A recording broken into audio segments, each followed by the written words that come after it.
In today's Warcrow topic, we are going to be talking about Amaury Boissonade, who is a named character that is part of the feudum faction in Warcrow. So, Amaury is the bad boy of the feudum. He, like many of the knights, comes from nobility. However, his heritage has a bit more drama involved.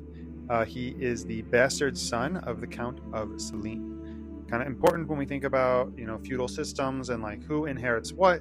Right, direct bloodlines, marriages, pacts, alliances that are made. Somebody who is not legitimate in the eyes of kind of whatever their systems are, legal, religious, whatever, is a stain on this noble's life, or on his persona, his societal representation. But Amaury did join the Order of Losna, but only after his father paid the order to have a blind eye on his kind of dubious or illegitimate lineage.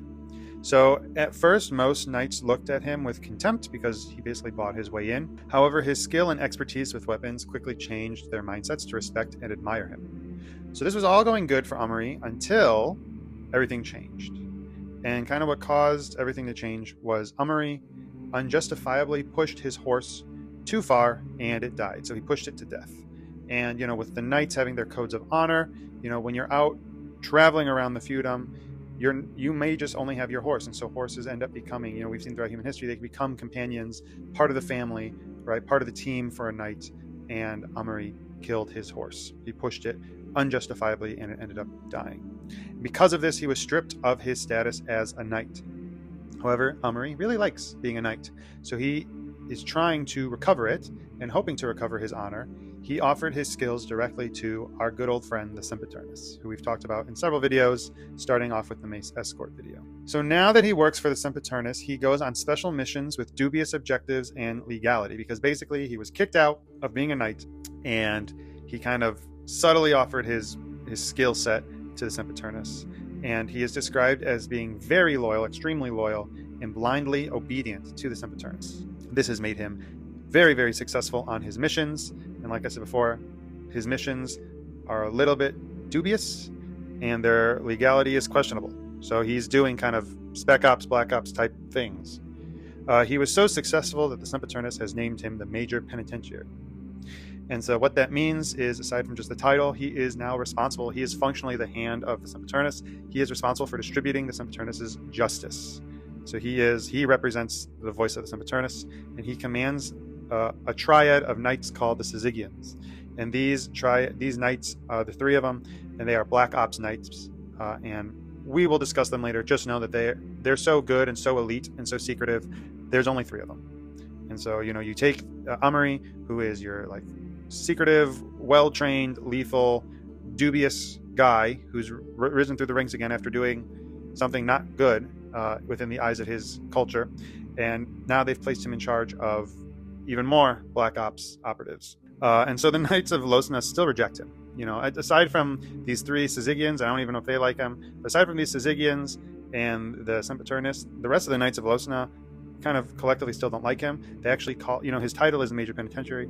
They call him the Knight Without a Mantle. So kind of stings. And they don't like that he has achieved such a high honored position, because he is functionally in their eyes dishonorable, right? So their whole society is about the honor you bring, and that's kind of your merit, your clout, your aura. And he has negative in all of that. He's not doing great within society's eyes, but he is still at the top in one of the higher ranking positions for a knight. And Amaury doesn't actually listen to the haters. He doesn't listen to them. He doesn't let the haters get him. He has the favor of the Sempiternus, who is one of kind of the most powerful and influential officials, political, religious officials in the feudum. He has the title and position of Major Penitentiary, and he wields a terrifying magical sword called Expedita. So he's doing whatever he can to regain his honor and his legacy. This also includes possibly coming to blows with another important feudum noble, and that is his cousin, Genevieve, the Countess of Selim. Remember, his father was the Count of Selim, and so now Genevieve is the Countess of Selim. And Amaury wants to basically regain everything he lost or could have had. And so he's trying to regain, right, this knighthood, even though he's technically not a knight anymore. And he also wants to be seen as legitimate. Or at least he wants he wants the stuff he can't have. He wants to be a knight. He wants to hold all of these titles, these lands, all that stuff.